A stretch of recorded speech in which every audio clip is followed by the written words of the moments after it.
Tumsifu Yesu Kristo. Mpendwa mtazamaji, karibu tuweze kupitia siku ya mtakatifu anayeadhimishwa siku ya tarehe 21 mwezi Januari mwaka 2026.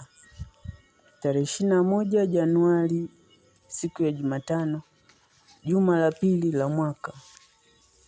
Kanisa litafanya kumbukumbu na sikukuu ya mtakatifu Anyesi, yaani Agnes mfiadini, wa mwaka 304.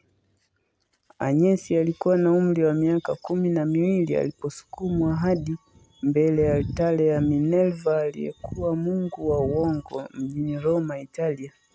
Basi Anyesi alipelekwa mahali kuteswa, naye alikuwa radhi kabisa kuliko kumkana Yesu. Alisema, Kristo walinda walio wake.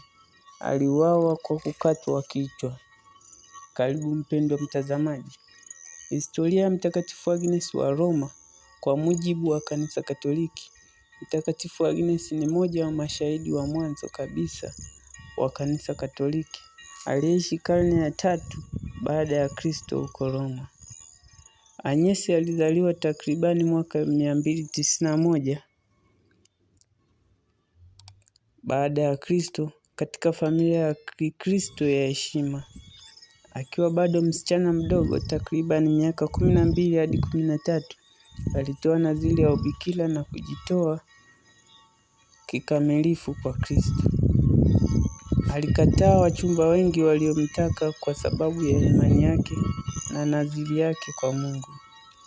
Kifo cha kishahidi cha Mtakatifu Agnes. Wakati wa mateso ya Wakristo chini ya Kaisari Diocletian, Agnes alishtakiwa kwa kukataa kuolewa na kuabudu miungu ya kipagani.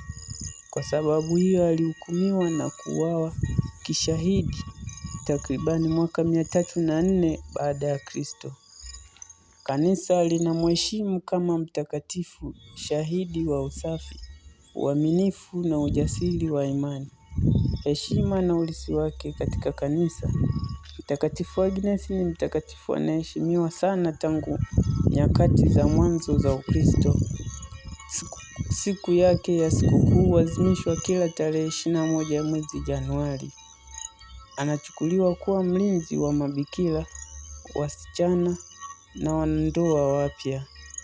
Alama zake za kiutamaduni: kondoo, mwanakondoo, ishara ya usafi, na jina lake Agnes linahusishwa na Agnus, yaani mwanakondoo.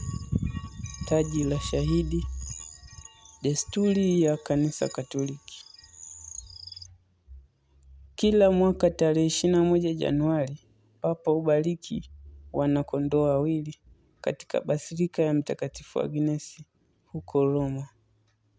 Manyoya yao hutumika kutengeneza pallium, vazi linalovaliwa na maaskofu wakuu kama ishara ya mamlaka na umoja wa Papa. Umuhimu wake wa kiroho. Mtakatifu Agnes anafundisha uaminifu wa Kristo hata katika mateso, usafi wa moyo na mwili, ujasiri wa kusimama imani bila woga. Ikiwa ungependa pia sala mbalimbali za Mtakatifu Agnes, kunakuwa kabla ya kuadhimishwa sikukuu yake, siku 9 kabla, kunakuwa na novena ya kumwomba Mtakatifu Agnes.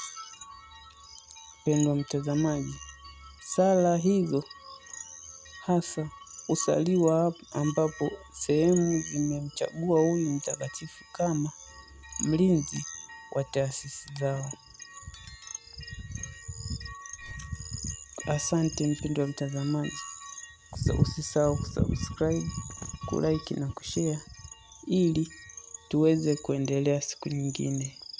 Masomo na shangilio litatoka katika kitabu cha Mathayo sura ya 4 mstari wa 23. Yesu alikuwa akihubiri habari njema ya ufalme wa Mungu na kuponya na kutakia siku njema wa kila namna katika watu.